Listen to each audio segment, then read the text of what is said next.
পুরীর মন্দিরে যাননি এমন ঈশ্বর বিশ্বাসী হিন্দু খুব কমই আছেন। প্রত্যেক ঈশ্বর বিশ্বাসীদের মনেই সুপ্ত বাসনা থাকে চারধাম দর্শনের। বলা হয় চারধাম যাত্রা সম্পন্ন করতে পারলে সারা জীবনের সমস্ত পাপ ধুয়ে মুছে যায়। এই চারধাম ছড়িয়ে রয়েছে ভারতের চারদিকে।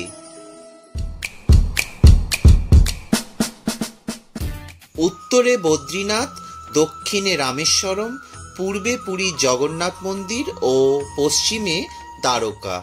কথিত আছে সত্যযুগে ভগবান উত্তর ভারতের বদ্রীনাথে শ্রী নারায়ণ রূপে আবির্ভূত হন।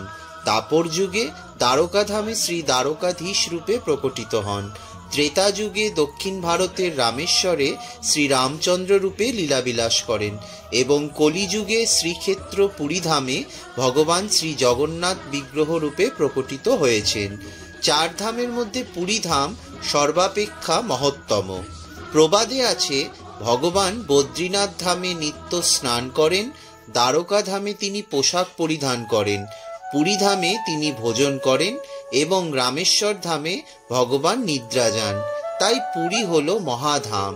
পুরী শব্দের অর্থ হচ্ছে বসবাসের স্থান। যিনি পুরীধামে বাস করেন তাকে বলা হয় পুরুষ। শ্রী জগন্নাথ হচ্ছেন পরম পুরুষ।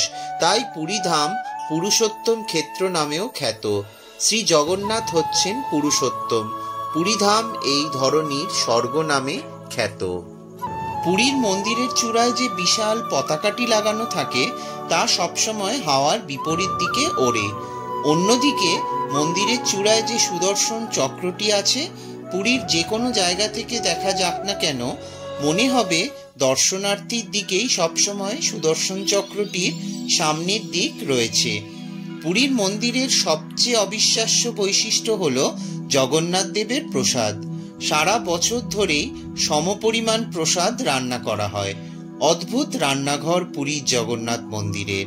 এখানে কোনো বিদ্যুৎ, গ্যাস বা যন্ত্রের সাহায্য নেওয়া হয় না।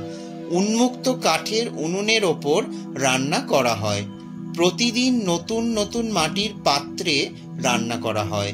এখানে জগন্নাথ দেব ও লক্ষ্মী দেবীর জন্য 56 ভোগ দেওয়া হয়। মন্দির তৈরির সময় থেকেই এই নিয়ম চলে আসছে। জগন্নাথ দেবের ভোগে যেগুলি নিষিদ্ধ করা আছে সেগুলি হলো সিদ্ধ চাল, গোল আলু, পেঁয়াজ, রসুন, সাদা লবণ, কলে পেশা আটা, ঢেঁড়স, চিনি, ডাঁটা, লাউ প্রভৃতি। এই ছিল পুরী জগন্নাথ মন্দির সম্বন্ধে কিছু তথ্য, যেটা আমি আপনাদের সাথে শেয়ার করলাম। ভিডিওটি ভালো লাগলে অবশ্যই লাইক, শেয়ার, কমেন্ট করবেন এবং অবশ্যই আমার চ্যানেলটাকে সাবস্ক্রাইব করে নোটিফিকেশন বেলটাকে অন করে রাখবেন, যাতে ভবিষ্যতে আমি যখনই কোনো ভিডিও আপলোড করব তার নোটিফিকেশন আপনাদের কাছে চলে যাবে। ধন্যবাদ।